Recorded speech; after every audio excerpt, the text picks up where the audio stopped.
오늘 우리에게 주시는 하나님의 말씀은 빌립보서 4장 14절에서 23절까지 말씀입니다. 14절 그러나 너희가 내 괴로움에 함께 참여하였으니 잘하였도다. 빌립보 사람들아 너희도 알거니와 복음의 시초에 내가 마게도냐를 떠날 때에 주고받는 내 일에 참여한 교회가 너희 외에 아무도 없었느니라. 데살로니가 있을 때에도 너희가 한두 번뿐만 아니라 두 번이나 나의 쓸 것을 보내었도다. 아멘. 바울 사역 초기에 물질적인 어려움이 많았습니다. 특히 바울이 마게도냐를 떠날 당시에는 아무도 바울에게 물질적인 도움을 주지 않았습니다. 왜 그랬을까요? 바울의 주된 사역은 이방인 선교였기 때문이죠. 그러니 이방인들을 배척하는 정통 유대인들은 바울에게 일절 헌금을 하지 않았던 겁니다. 결국 바울은 부득불 자비랑 사역을 할 수밖에 없었는데 이때 빌립보 교인들이 바울을 도와준 거죠. 그것도 두 번씩이나 바울을 위하여 헌금을 했습니다. 바울은 지금 그것을 칭찬하며 감사하다고 말하고 있는 겁니다.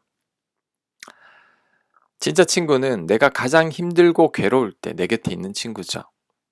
내가 약해도 나를 떠나지 않는 친구입니다. 하지만 가짜 친구는 내가 힘들고 약할 때 나를 떠납니다. 더 이상 나에게서 얻을 게 없기 때문이죠. 가룟 유다는 예수님을 따라다녔지만 더 이상 예수님께서 자신의 기대를 채우지 못한다고 생각하자 예수님을 배신했습니다. 가짜 친구는 이와 같은 친구입니다. 우리는 누군가 가장 힘들어할 때 도와드려야 합니다.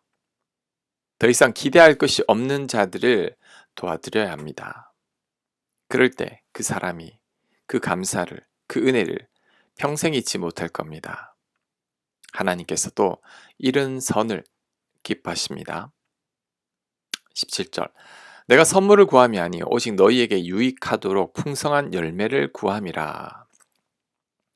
바울이 빌립보 교인들이 자신에게 헌금한 것을 자꾸 감사하다는 말을 하니까 또 돈이 필요해서 그런 게 아닌가 하고 바울을 오해할 수 있는데 바울은 그렇지 않다고 말합니다. 바울이 지금 바라는 것은 돈이나 선물이 아니라 빌립보 교인들이 풍성한 열매를 맺기를 바라는 마음이라고 말합니다. 그만큼 바울은 빌립보 교인들에게 감사한 거죠. 18절 내게는 모든 것이 있고 또 풍부한지라 에바브로 디도 편에 너희가 준 것을 받음으로 내가 풍족하니 이는 받으실 만한 향기로운 제물이요 하나님을 기쁘시게 한 것이라. 아멘. 바울은 빌립보 교인들의 도움의 손길이 하나님을 기쁘시게 한 향기로운 제물이라고 말합니다. 돕는 손길이 향기로운 제물이라는 거죠. 예배나 헌금만이 향기로운 제물이 아닙니다. 누군가를 돕는 손길도 향기로운 제물이 됩니다. 하나님께서 기뻐하시는 제사인 거죠. 만약에 자식이 둘 있는데 한 자식은 잘 살고 한 자식은 못 산다면 부모님 입장에서는 너무 속이 상하죠. 그런데 잘 사는 자식이 다른 형제를 돌봐준다면 부모님께서 얼마나 기쁠까요? 하나님도 마찬가지입니다. 하나님의 시각엔 모든 사람들이 다 귀한 자식들이죠. 그래서 우리가 불쌍한 자들을 긍휼히 여기고 돕는다면 하나님께서 너무나 기뻐하실 겁니다. 돕는 손길 그 자체만으로도 하나님께 드려지는 예배가 되는 겁니다. 선한 사마리아인 비유에서 한 사람이 강도를 만나서 쓰러져 있었습니다. 그때 제사장과 레위인은 강도 만난 사람을 외면했죠. 하지만 사마리아 사람은 그를 도와줍니다. 이때 사마리아 사람의 도움 자체가 바로 하나님께서 기뻐하시는 예배가 됩니다. 이런 사마리아 사람의 선행은 제사장과 레위인의 제사보다 훨씬 더 나은 제사인 것입니다. 혹 주일에 교회에 가시다가 어려움 당한 자를 보게 되면 예배 늦어도 괜찮으니까 도와드려야 합니다. 그 도움이 바로 하나님께서 기뻐하시는 예배가 됩니다. 비록 예배에 참여하지 못했다 할지라도 그게 바로 예배가 됩니다.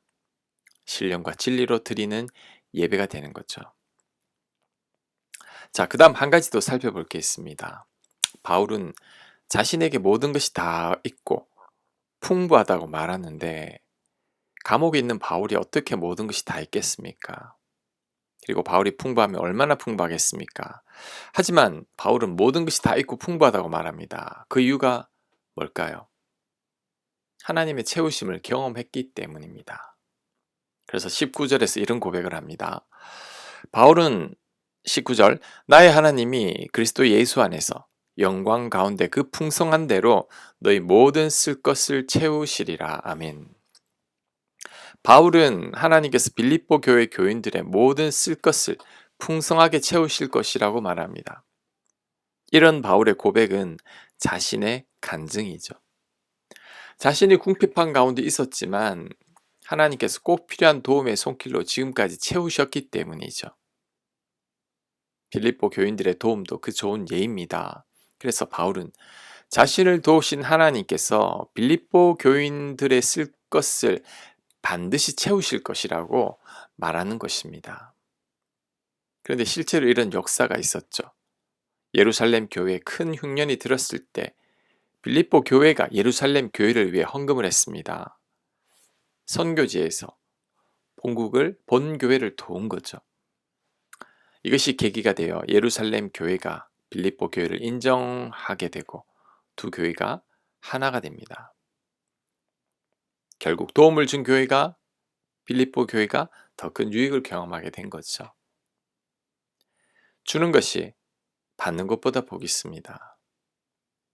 나만을 생각하면 우리는 하나님의 손길을 놓치게 됩니다. 앞으로도 하나님의 힘이 아니 내 힘으로 살아야 합니다. 하지만 우리가 누군가를 도울 때 하나님께서 나를 도우십니다.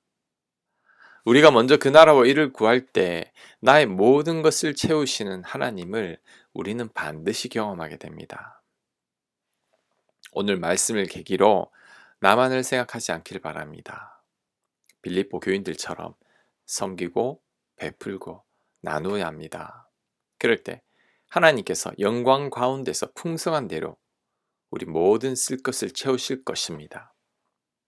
그리고 우리가 돕는 그 손길이 바로 하나님께서 기뻐하시는 예배가 된다는 것을 우리는 꼭 명심해야 합니다. 20절 하나님 곧 우리 아버지께 세세무궁하도록 영광을 돌릴지어다. 아멘. 바울의 이 말 속에는 자신을 도운 사람들이 빌립보 교인들이지만 그 배후에 하나님의 손길이 있으니 그 하나님께 영광을 돌리라는 거죠. 하나님께서 빌립보 교인들을 통해 바울을 도운 것을 찬양하라는 겁니다. 자, 이를 볼 때 내가 누군가를 도왔다고 해서 내가 대단한 게 아닙니다. 그러니 절대 생색내서는 안 됩니다.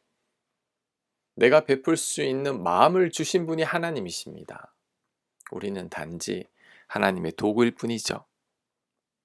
이 사실을 안다면 우리는 하나님께 영광을 돌리지 않을 수가 없습니다. 모든 것이 다 하나님의 은혜이기 때문이죠. 마지막 21절입니다. 그리스도 예수 안에 있는 성도에게 각각 문안하라. 나와 함께 있는 형제들이 너희에게 문안하고 모든 성도들이 너희에게 문안하되 특히 가이사의 집 사람들 몇 중 몇이니라. 주 예수 그리스도의 은혜가 너희 심령에 있을지어다. 아멘. 자, 빌립보서가 이렇게 끝이 났는데 마지막 바울의 당부의 말인 거죠. 성도들에게 문안하라고 말합니다. 이것은 성도들에게 관심을 가지라는 뜻이죠. 소외된 성도들을 신방하고 그들을 사랑으로 챙겨주라는 겁니다. 우리는 같은 교인들끼리 서로가 서로를 잘 챙기고 관심을 가져야 합니다. 내 곁에 있던 사람이 결석을 했다면 전화로 안부를 물어야 합니다. 안색이 안 좋다면 무슨 일이 있는지를 묻고 함께 기도해야 합니다. 그럴 때 교인들 모두가 다 외롭지 않죠. 내가 교회를 한 달을 가지 않아도 아무도 나에게 관심이 없다면 아마도 교회는 가고 싶지 않을 겁니다. 그러니 우리는 서로가 서로에게 관심을 가져야 합니다. 그리고 개인들도 함께 노력해야 합니다. 적어도 교회 안에는 내가 편히 만나서 얘기할 수 있는 사람이 두세 명은 있어야 합니다. 그래야 내가 외롭지 않고 내 교회라는 생각이 듭니다. 혼자서 조용히 신앙생활을 하다 보면 내 안에 믿음의 불도 잘 꺼지게 됩니다. 나를 붙들어주는 믿음의 동역자가 없기 때문이죠. 믿음 생활은 절대 혼자 못합니다. 내 곁에 믿음의 동역자가 있어야 합니다. 서로 무난하고 기도하고 격려해 줄 사람이 있어야 합니다. 한 줄보다는 두 줄이 낫고 두 줄보다는 세 겹줄이 낫다는 전도서 말씀을 기억해야 합니다. 내 곁에 반드시 믿음의 지체가 있어야 합니다. 그럴 때 외롭지 않은 신앙생활을 하게 될 것입니다. 교회 공동체에서도 절대 떨어져 나가는 일은 없을 것입니다. 다시 강조합니다. 믿음 생활은 절대 혼자 못합니다. 아멘. 하나님, 우리 곁에 믿음의 지체들이 많게 하여 주옵소서. 하나님, 우리가 빌립보 교인들처럼 선을 베풀고 나누고 긍휼히 여기는 자 되게 하옵소서. 그래서 우리를 채우시는 풍성한 하나님의 은혜를 날마다 경험하며 살아갈 수 있도록 복 내려 주시옵소서. 예수님 이름으로 기도합니다. 아멘.